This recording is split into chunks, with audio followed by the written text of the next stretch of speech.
말씀 함께 봅니다. 구약성경 창세기 27장 41절부터 28장 9절까지 말씀입니다. 저와 여러분이 한 절씩 번갈아 가면서 읽도록 합니다. 창세기 27장 41절부터 28장 9절까지 말씀입니다. 저와 여러분이 한 절씩 번갈아 읽습니다. 제가 먼저 읽겠습니다. 그의 아버지가 야곱에게 축복한 그 축복으로 말미암아 에서가 야곱을 미워하여 심중에 이르기를 아버지를 곡할 때가 가까웠은즉 내가 내 아우 야곱을 죽이리라 하였더니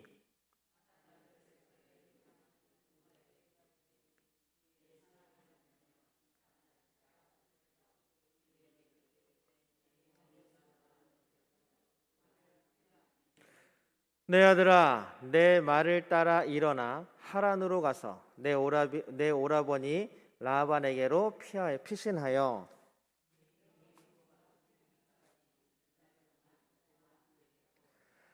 내 형의 분노가 풀려 내가 자기에게 행한 것을 잊어버리거든 내가 곧 사람을 보내어 너를 거기서 불러오리라. 어찌 하루에 너희 둘을 이르랴.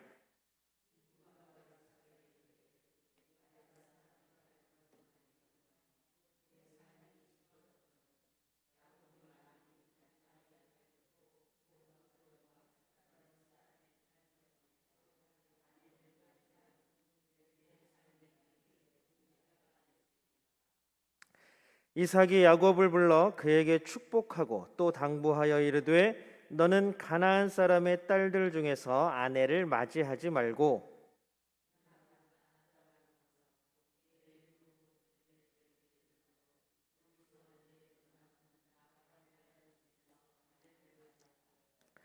전능하신 하나님이 내게 복을 주시어 내가 생육하고 번성하게 하여 내가 여러 족속을 이루게 하시고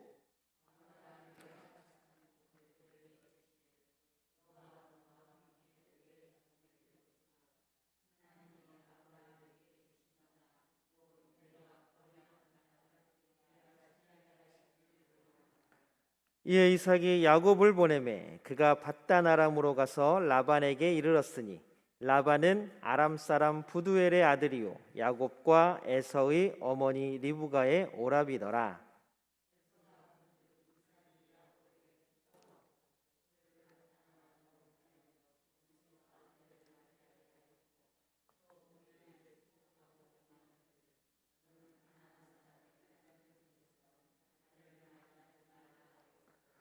또 야곱이 부모의 명을 따라 밧단 아람으로 갔으며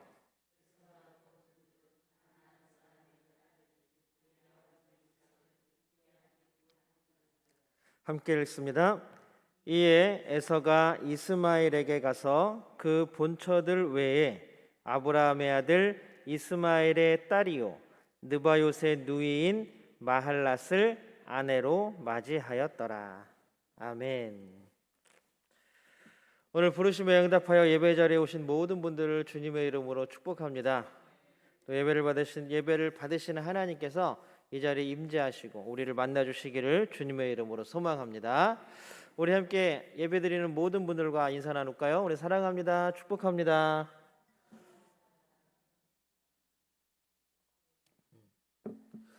좋습니다. 성경 읽는 소리는 한 100사람이 읽는 것 같았는데 인사하는 소리는 한두 분 하시는 것 같아요. 우리가 하나님께서 날마다 주시는 은혜와 복을 함께 누리는 믿음의 공동체 되기를 소망합니다. 우리 하나님께 믿음의 고백 올려드립니다. 우리 두 손을 하나님께 번쩍 올리고 우리 믿음의 고백 하나님께 올려드립니다. 하나님 좋습니다. 감사합니다. 사랑합니다. 하나님이 하시면 무엇이든지 다 이루어집니다. 하나님 좋습니다. 감사합니다. 사랑합니다. 하나님이 하시면 무엇이든지 다 이루어집니다. 아멘. 하나님께 영광의 박수 올려드립니다. 여러분 배가 바다 위를 쭉 떠서 가고 있습니다. 아니 그런데 이 배가 목적지를 향해 가는 도중에 모두 막 길이 아닌 데도 있을 것이고 또 가다가 암초도 만날 일이 있을 거 아닙니까? 그런데 선장이 가만히 이렇게 배 머리에 서서 이렇게 쳐다보니까 배가 계속 암초 쪽으로 해서 계속 가고 있는 거예요. 부딪히면 완전히 배가 박살날 지경입니다. 그래서 막 조타실에 가서 문을 확 열고 바꾸려고 했더니 문이 잠겨 있는 거예요. 창문으로 안을 이렇게 들여다봤더니 조타수, 자기가 키를 맡긴 이 조타수가 졸고 있는 겁니다. 아무리 두들겨도 얼마나 피곤했는지 깨지도 못합니다. 그런데 바다를 구경하기 위해 나와 있던 모든 승객들은 이제 그 암초를 보기 시작했습니다. 이제 난리가 난 거죠. 배가 막 꺾이지도 않고 막 암초를 향해서 배가 열심히 나아가니까 그 모든 그 배의 열심히 무엇을 향해 나가고 있는 것입니까? 배가 침몰하고 파멸을 하기 위해서 나아가는 것처럼 보였습니다. 소리 지르는 사람, 우왕좌왕 막 떠도는 사람, 구명조끼를 찾는 사람, 미리 물에 뛰어드는 사람, 뭐 짐을 챙기는 사람, 별 사람이 다 있죠. 배 안은 삽시간에 어수선해졌습니다. 그때 선장이 드디어 배 조종실의 창문을 확 다 깨고 들어가서 키를 딱 잡았습니다. 그러면서 있는 힘껏 옆으로 배를 확 돌렸습니다. 그게 다행이겠죠. 다행으로 이 배가 옆구리만 조금 더 부서진 채 다시 목적지를 향해 나아갈 수 있게 되었다라는 것입니다. 배가 암초에 부딪힐 뻔한 상황에서 또 암초를 향해 부서지는 길을 가고 있는 상황에서 가장 중요하게 해야 할 일이 무엇일까요? 바다에 뛰어드는 일일까요? 아니면 노를 젓는 일일까요? 중요한 것은 그 길에서 벗어나기 위해서 키를 암초를 향하는 반대 방향으로, 부딪히지 않을 방향으로 완전히 방향을 선회하는 것일 것입니다. 그런데도 우리는 어쩌면 우리 인생의 항해를 하는 도중에 우리 박용준이라는 배, 여러분이라는 배는 어쩌면 암초를 만나 부딪힐 것 같은 삶을 살아갈 때에 어떻게 살아가십니까? 우리에게는 참 좋은 방향키를 돌리는 방법이 있습니다. 그게 뭐냐면 바로 회개입니다.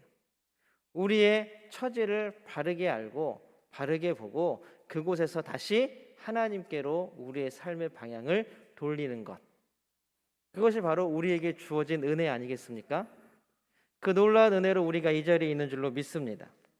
우리가 인생의 방향을 다시 고쳐잡고 하나님을 향하여서 다시 우리의 삶을, 우리의 시간들을, 우리의 인생을 하나님께 목표를 맞추고 나아간다면 우리는 하나님께 은혜 받는 사람, 하나님께 복을 얻는 사람이 될 것입니다. 그럼에도 불구하고 배가 뻔히 암초로 가는 것을 보고 있으면서도 계속 다른 짓 하는 사람, 다른 일을 하는 사람들이 참 많이 있습니다. 그 인생의 방향을 다시 고쳐잡을 생각을 전혀 하지 못하는 사람들입니다. 오늘 우리가 읽은 이삭의 가족들이 그렇습니다. 하나님의 약속과 언약은 분명했죠. 아브라함 때부터 이 가족에 내려온, 상속되어 온 언약, 하나님의 약속은 누구에게 주어지기로 하나님이 미리 말씀하셨습니까? 야곱에게 주기로 이미 하나님은 그 아이들이 태중에 있을 때부터 말씀을 해주셨습니다. 그런데 이 가족이 4명인데 4명의 가족 다 그 말에 수긍하지 못하고 믿지 못했습니다.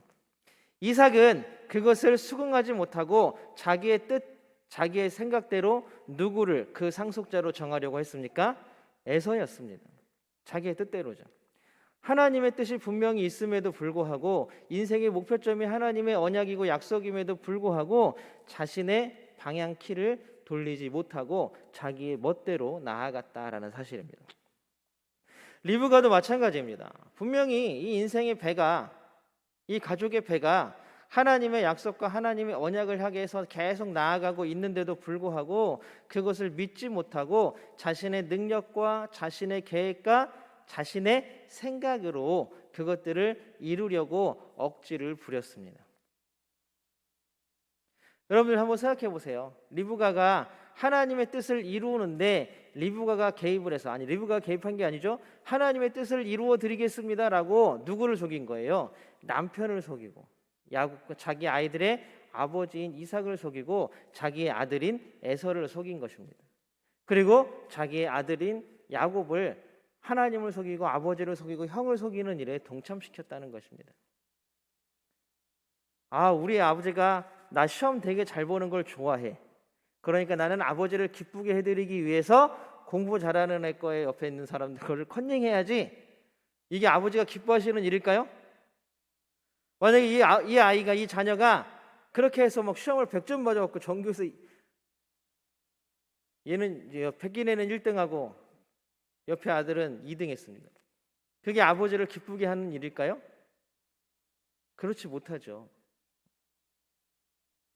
리브가가 하나님의 뜻을 하나님께 변명할 수도 있겠죠. 저는 하나님께서 약속하신 것들을 이루어 드리기 위해서 이렇게 노력했습니다 라고 이야기하겠지만 하나님께서 뭐라 그러시겠어요? 내 뜻은 그런 게 아니야. 우리가 아브라함 때부터 계속 배워왔던 것, 하나님께서는 비록 약속하시고 언약하시지만 그것을 이루어가는 것은 누구입니까? 아브라함이었습니까? 이삭이었습니까? 하나님이셨다라는 사실입니다. 아브라함이 그것을 깨닫는데 평생이 걸렸고 이삭은 지금 아직도 깨닫지 못하고 있는 거고, 이제 야곱은 그의 믿음에 하나님의 언약의 상속자인 야곱은 그것을 깨달을 수 있을까요? 에서도 하나님의 뜻이 아니라 아버지의 뜻을 더 존중하고 더 따르고 더 믿었습니다. 야곱은 어머니의 꾀가 자신에게 복을 줄 것이라는 잘못된 믿음이 또한 그 마음 가운데 자리하고 있었습니다. 한 집안에 네 식구가 사는데 하나님이라는 언약은 똑같은데도 불구하고 그것을 해석해내는 사람들은 다 제각각이었다는 것이죠. 하나님의 마음이 아니라 누구의 마음을 더 중요하게 생각하는 거예요? 자기 자신의 마음을 더 중요하게 생각하는 네 사람이 각각 다른 길을 마음 가운데 품고 자신의 길을 관철시키기 위해 노력한 일이 바로 이 이삭과 리브가와 에서와 야곱이 어긋나게 되는 그 갈림길에 이 가족을 서게 했다라는 것입니다. 가지 많은 나무 바람 잘 날 없다는 옛날 말이 있습니다. 자녀들이 많을수록 이런저런 일들이 끊이지 않고 생긴다라는 말일 것입니다. 그런데 하지만 이삭의 가족은 4명밖에 안 되는데도 불구하고 그 끊임없는 바람과, 지금까지 우리가 이삭 나오고 나서 평안한 적이 있었나요? 아이들 낳고 나서 없죠. 우리가 지금 계속 수요 예배 때마다 보는데 그것뿐이었습니까?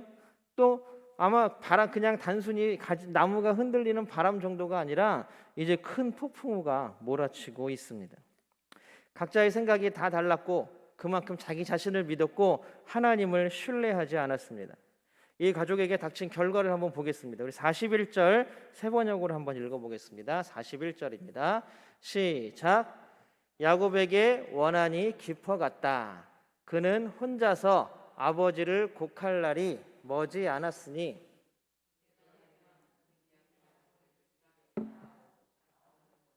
아멘. 누가 마음을 먹은 거예요? 에서가. 지금 서로 각자 하나님의 일을 이루겠다, 하나님의 약속을 이루겠다, 이삭은 하나님의 약속을 상속하겠다, 에서도 나도 하나님의 약속을 상속하겠다, 리브가는 하나님의 뜻을 이루어드리겠다, 야곱은 내가 하나님의 뜻이다. 서로 이렇게 싸우는 결과가 무엇이 됐습니까? 여러분, 지금 이 41절을 읽으면서 여러분 혹시 어떤 한 사건이 생각나지 않으세요? 가인이 아벨을 죽인 사건이 혹시 떠오르지 않으십니까? 여러분, 성경에서 이야기하는 가장 첫 번째 살인이 형이 동생을 죽이는 일이었습니다. 그것도 배다른 동생이 이런 것도 아니고 친형이 친동생을 살해하는 범죄가 첫 번째 살인이었습니다. 그러나 오늘 에서도 이를 갈고 있는 거죠. 아버지만 돌아가시면 넌 아주 죽여버리겠다. 얼마나 무서운 말입니까? 첫 번째는 에서가 그만큼 화가 나 있다라는 사실이고요. 두 번째는 그만큼 자신이 받아야 할 축복이 누구에게 갔다? 야곱에게 갔다. 이 말은 곧 무엇입니까? 하나님을 의지하고 하나님의 말씀을 믿는 것이 아니라 누구요?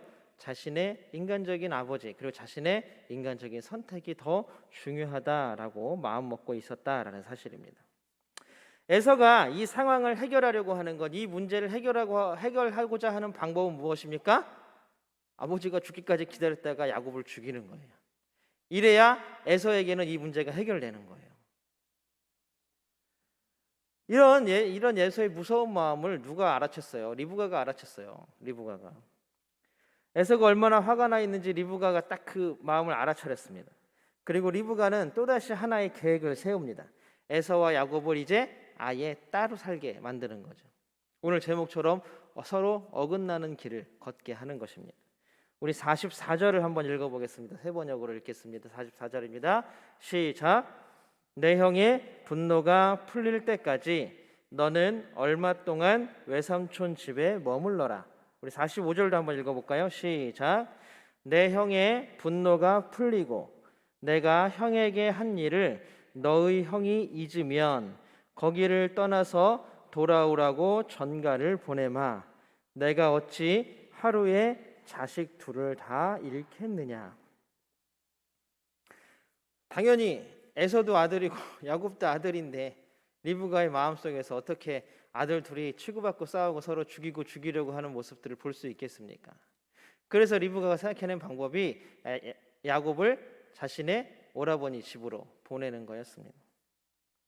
그런데 여기서 우리가 주목해야 할 말이 하나 있습니다. 뭐냐 하면 44절에 오면 내 형의 분노가 풀릴 때까지입니다. 그리고 45절에 오면 너의 형이 그 일을 잊어버리면입니다. 재밌죠? 사람이 어떤 거에 아니면 어떤 사람, 어떤 일에 대해서 화가 나 있어요. 그럼 그 화를 풀 수 있는 방법이 뭐예요?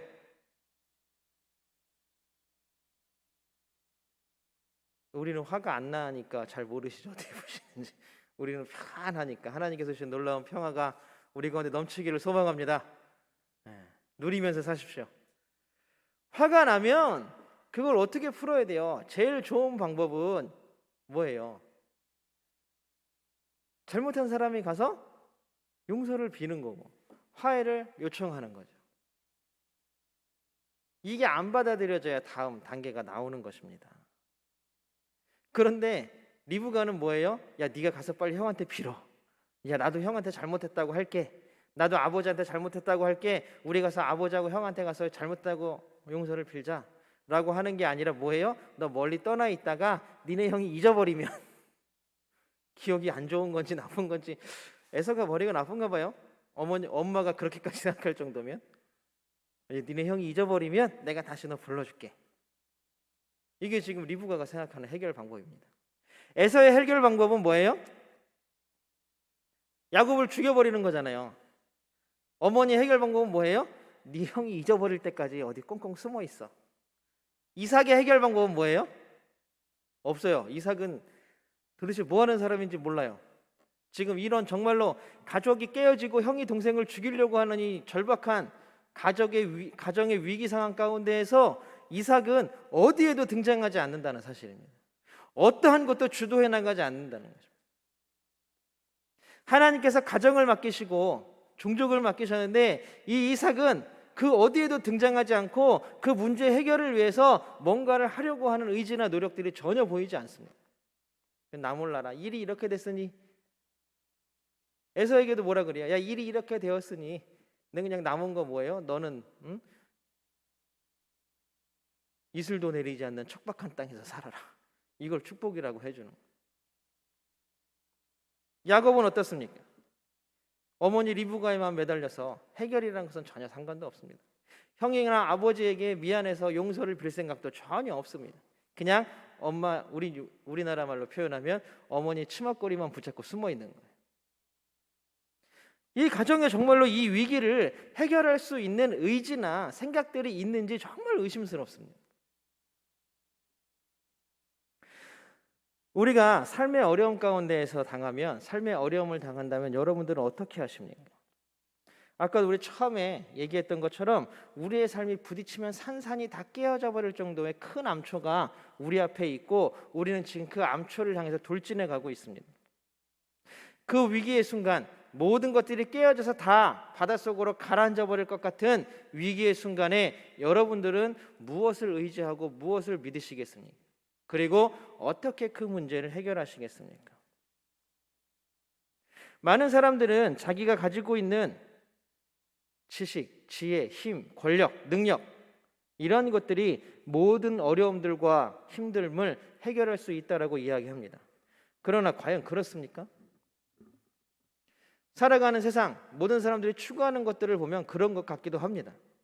많은 사람들이 내 옆에 있는 사람보다 조금 더 나은 힘, 조금 더 나은 지위, 조금 더 나은, 조금 더 풍성한 물질 이러한 것들을 얻기 위해서 자신의 모든 노력들을 다 해나갑니다.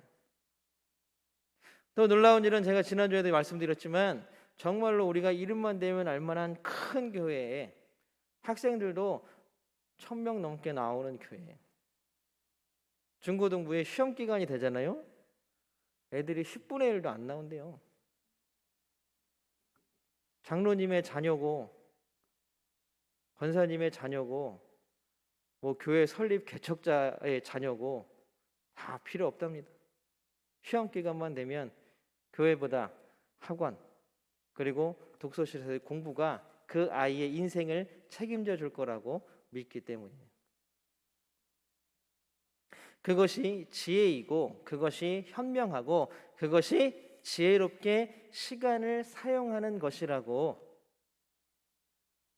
생각하고 아이들에게 가르치고 있는 것입니다. 그거야말로 야 네가 성공하는 길이야. 네가 시간을 잘 관리하고 활용하는 법이야. 세상적인 성공은 그렇게 해서 얻을 수 있을지 모릅니다. 정말로 세상에서 화려한 삶, 성공한 삶은 어쩌면 그렇게 해서 어쩌면이 아니라 그렇게 해서 얻을 수 있습니다. 하지만 우리의 목표가 정말로 그것입니까? 그리스도인의 삶이 정말로 그리스도인의 목표가 삶의 목표가 정말 그런 것입니까? 세상에서 성공한다라는 목표와 그리스도인의 삶의 성공과 똑같은 목표를 가지고 있습니까? 그렇다면 우리는 에서와 야곱을 탓할 수가 없습니다. 왜요? 어떻게 해서든지 아버지의 축복권을 따내는 것이 세상적인 성공이라면 에서가 야곱을 죽여서라도 그거를 얻기 원하는 것, 야곱은 아버지를 속여서라도 그거를 내가 갖기 원하는 것, 그것을 에서와 야곱을 누가 말하겠습니까? 하지만 놀랍게도 성경은 그것이 아니다라고 말하고 있기 때문에 우리는 다시 한번 우리 자신을 다스려야 할 이유가 바로 거기에 있습니다. 이삭의 가족들을 한번 보십시오. 파국으로 향해 가는 가족의 앞날을 보면서도 그 누구 하나 선뜻 나서서 이 문제를 해결하거나 하나님 앞으로 가져가는 사람이 아무도 없습니다. 심지어는 자신의 잘못조차 인정하는 사람이 아무도 없습니다. 서로가 다 분노에 찼고 근심과 걱정에 쌓여서 자신이 정말로 야 이게 정말 해결 방법이야 라고 말하는 말만 남아 있습니다. 만약에 정말로 리브가와 야곱이 아버지인 이삭과 에서에게 용서를 구했다면 어땠을까요? 이삭이 자신의 고집을 꺾고 하나님의 뜻을 마음 가운데 받아들였다면 어땠을까요? 에서가 에서가 아버지가 아니라 하나님을 더 신뢰하고 믿었다면 어떤 일이 벌어졌을까요?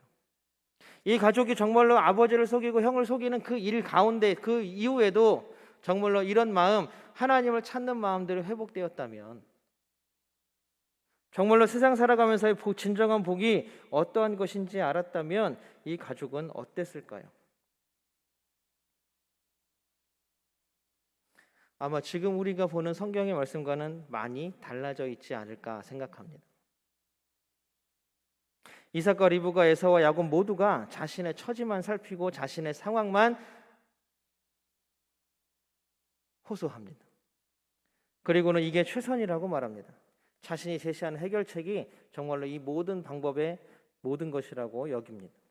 끝까지 잘못된 방식과 계획으로 일관하는 가족들을 우리는 너무나 잘 볼 수 있습니다. 우리 27장 46절을 한번 읽어볼까요? 27장 46절입니다. 좀 깁니다. 같이 한번 읽어보겠습니다. 시작. 리브가가 이삭에게 말하였다.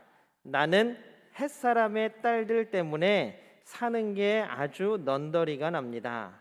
야곱이 이 땅에 사는 사람들의 딸들, 곧 햇사람의 딸들 가운데서 아내를 맞아들인다고 하면 내가 살아있다고는 하지만 나에게 무슨 사는 재미가 있겠습니까?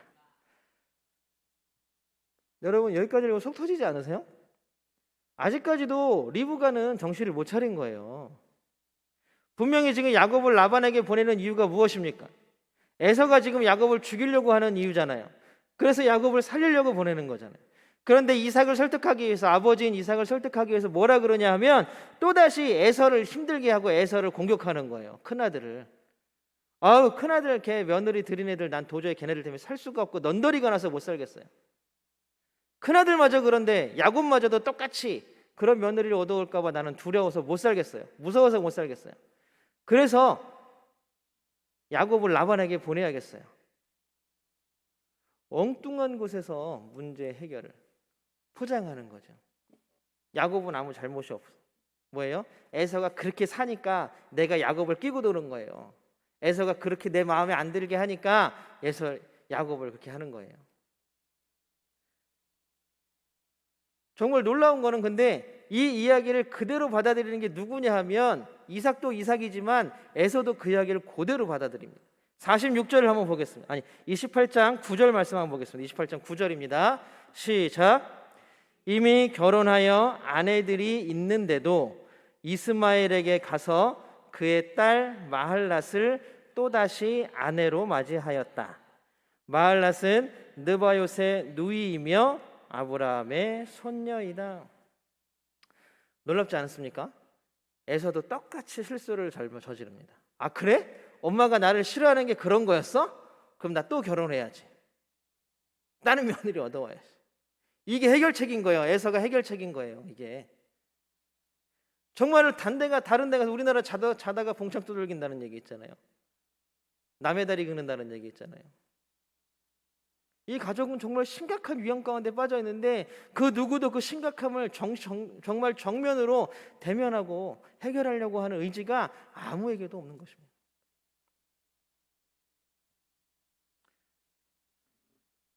결국 이 가족은 뿔뿔이 어긋난 길을 각자의 살 길을 찾아 갑니다. 결국 이삭과 리브가는 이제 이후로 야곱을 보지 못합니다. 이삭의 장례식 때 임종을 야곱이 지켰는지 안 지켰는지 모르겠지만 장례는 같이 치르죠. 에서랑. 그리고 리브가에 대해서는 전혀 이야기가 나오지 않습니다. 이제 이 헤어짐이 이 가족에게는 정말로 큰 파국이 되어버리고 마는 것입니다. 서로가 다 어긋나 버린 길, 한 가족이라면 굵은 통으로 함께 가야 하는 그 길이 이젠 뿔뿔이 흩어져서 어긋난 길을 서로 각자 걸어가는 사람들이 되어버리고 말았습니다. 얼마나 슬프고 아픈 일입니까? 정말로 그 방향을 돌릴 수 있는 용기가 있었다면, 정말로 자신이 잘못한 것들을 다시 한번 돌려서 하나님께서 약속하신 그 언약의 목표를 맞출 수 있는 마음이 그들 가운데 있었다면 이 가족이 이렇게 어긋남의 길을 걸어갈 수 있었을까요? 모르죠. 물론 삶은 하나님이 이끄시는 거기 때문에 만약은 없습니다. 하지만 하나님께서 또 예수님께서 우리에게 원하시는 삶의 해결의 방법, 이런 상황 가운데 어떤 것이었을까요? 리브가와 야곱이 아버지인 이삭과 형인 에서에게 사과하고 용서를 구하는 일 아니었을까요? 이삭은 이런 문제가 터졌을 때 그 모든 것들을 책임지고 하나님 앞으로 나아가서 통회하며 기도해야 하는 것 아니었을까요? 에서도 하나님의 뜻이 어디에 있었는지 다시 한번 고민해 볼 생각이 있지 않았을까요? 아니, 어쩌면 더 근본적으로 이삭과 리브가가 에서와 야곱에게 하나님을 믿는 그 신앙, 그 믿음의 교육이 제대로 되었다면 과연 이러한 일들이 있었을까 하는 아쉬움이 있는 것입니다. 그런데 여기서도 놀라운 반전이 일어납니다. 그것은 바로 하나님이 하시는 일입니다. 오늘 라반의 집을, 외삼촌의 집을 향해서 떠나는 야곱을 이삭이 축복하는 대목이 나옵니다. 우리 한번 3절과 4절을 같이 읽어보겠습니다. 3절 먼저 읽겠습니다. 시작. 전능하신 하나님이 너에게 복을 주셔서 너로 생육하고 번성하게 하시고 마침내 내가 여러 민족을 낳게 하실 것이다. 4절 보겠습니다. 하나님이 아브라함에게 허락하신 복을 너와 내 자손에게도 주셔서 내가 지금 나그네 살이를 하고 있는 이 땅, 하나님이 아브라함에게 주신 이 땅을 내가 유산으로 받을 수 있도록 해 주시기를 바란다. 우리가 처음에 장자권에 대한 축복을 이삭이 야곱에게 속아서 할 때에는 되게 두루뭉실하기도 했습니다. 그리고 뭐였냐면 세상이 바라는 복, 세상이 성공이라고 이야기하는 기준에 맞춰서 축복이 이루어졌습니다. 그런데 놀랍게도 이제 28장 3절 4절에서 이삭이 야곱에게 해주는 축복은 뭐예요? 이제 하나님께서 아브라함에게 약속하셨던 것, 이제 하나님께서 아예 아브라함을 부르시는 그 초기부터 이 가문을 통하여서 계속 주시겠다고 하셨던 그 약속이 이제서야 드디어 이삭의 입을 통하여서 야곱에게 전달되고 있다는 사실입니다. 놀랍지 않으십니까? 상황이 어려워지고 복잡해집니다. 이삭의 가족은 완전히 다 뿔뿔이 흩어서 어긋남의 길을 갑니다. 우리가 일반적으로 생각할 때에는 야, 더 이상 이 가족에 바랄 건 없겠다, 이 가족에 남은 건 없겠다, 어수선하고 더 이상 기대할 것 없는 이 가족에게도 하나님께서는 모든 것들을 정리하시며 하나님의 뜻대로 모든 것들을 다시 이끌어 가신다라는 사실입니다. 지금 여러분들, 우리의 상황들을, 우리의 삶은 어디에 놓여 있습니까? 힘들고 어려운 상황, 혹시 우리의 삶이 부서질 정도로 큰 암초를 향해 돌진하고 있는 상황입니까? 그렇다면 우리는 있는 힘을 다해서 방향의 키를 꺾어야 합니다. 그것은 지금 우리가 무엇을 잘못하고 있는지, 우리 마음 가운데 어떠한 것이 잘못되어 있는지를 분명히 인식하고 있는 데서 출발합니다. 내가 방향키를 도대체 어디로 하고 있길래 이게 암초를 향해서 달려가는지, 그리고 나서는 지금까지 가던 그 방향과는 완전히 다른 방향으로 우리의 방향의 키를 꺾어버려야 우리는 그 암초를 피할 수 있습니다. 어쩌면 우리의 인생이라는 배가 옆면이 조금 부서질 수도 있습니다. 어쩌면 앞부분이 조금 더 부서질 수도 있습니다. 어쩌면 부딪히며 조금 긁히면서 금이 가서 배 안으로 물이 들어와서 어쩌면 우리가 위험해질 수도 있지만 완전히 부서져서 깨어지는 위험은 비껴갈 수 있다라는 사실입니다. 이걸 더 근본적으로 얘기하면 그 인생의 방향키를 우리가 잡는 것이 아니라 누구에게 맡겨드려요? 하나님께 내어 맡겨주십시오. 하나님께서 우리를 그 뜻과 그 목표 가운데로 인도해 주실 줄로 믿습니다. 사랑하는 성도 여러분, 온전히 하나님을 믿는 믿음으로 나아가는 사람들 되기를 소망합니다. 어긋난 길을 가는 이삭의 가족들과 같이 믿음의 없음의 길가로 가는 사람들이 아니라 헝클어질 대로 헝클어질지라도 다시 제자리를 찾게 하시는 하나님만을 의지하며 살아가는 우리 모두가 되기를 주님의 이름으로 소망합니다. 하나님만이 나의 길이시며 하나님만이 나의 주인이 되시는 삶, 그 놀라운 복과 은혜가 넘치는 삶이 우리의 삶이 되기를 주님의 이름으로 축복합니다. 함께 기도하겠습니다. 사랑의 하나님, 감사합니다. 날마다 우리와 함께 하시는 놀라운 하나님, 그 은혜를 우리가 간절히 구하오니 우리 가운데 은혜를 베풀어 주시옵소서. 크신 사랑과 그 은혜가 우리의 삶을 이끌어가게 하여 주시고 우리의 지혜와 우리의 똑똑함과 우리의 가지고 있는 모든 능력이 우리를 살리는 것이 아니라 오직 하나님만이 우리를 건지시며 우리를 인도하시는 줄로 믿고 나아가게 하여 주시옵소서. 우리를 통하여 우리 인생의 배라는 삶이 우리 인생의 배가 정말 하나의 암초에 부딪히지 아니하고 하나님 나라를 향하여서 잘 운행되어 줄 수 있도록 하나님 인도하시고 우리 삶의 모든 방향키를 우리 삶의 주인이신 하나님께서 붙잡아 주시옵소서. 우리가 온전히 하나님만을 믿고 나아갈 때에 귀한 은혜가 우리 가운데 있게 도와주시옵시고 날마다 우리가 지금 어떻게 어디를 향해 가고 있는지 나 자신을 들여다보고 돌아보고 깨닫게 하여 주시고 그 삶의 길에서 다시 한번 방향을 꺾을 수 있는, 그래서 하나님 나라를 다시 볼 수 있는 우리 모두가 되게 하여 주시옵소서. 언제나 함께 하시며 도우시며 지키시는 임마누엘 예수 그리스도의 이름으로 간절히 기도드리옵나이다. 아멘.